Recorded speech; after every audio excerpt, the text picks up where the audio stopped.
你家也有学乐器的孩子吗？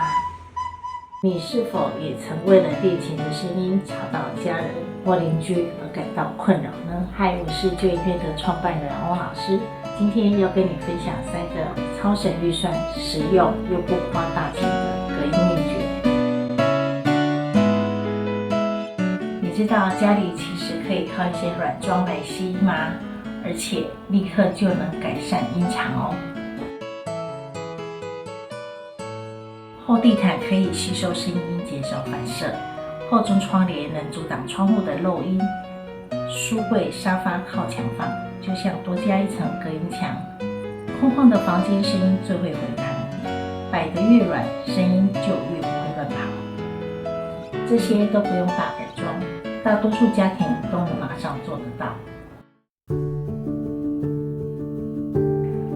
在门缝的部分贴上隔音胶条，密合度高，效果立刻有感。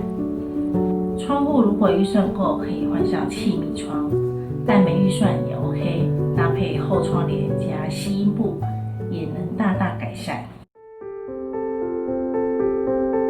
第3个实用做法，那就是 DIY 立体纤维吸隔音板。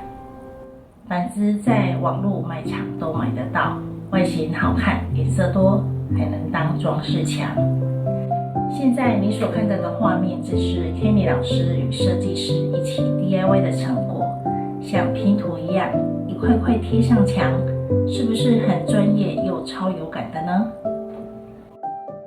其实隔音不一定要花大钱，只要方法对，孩子能安心练琴，爸妈也能少点焦虑。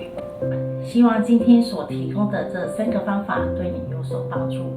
如果你喜欢这支影片，记得按赞、分享，还有订阅我们的频道哦。我们下次见，拜拜。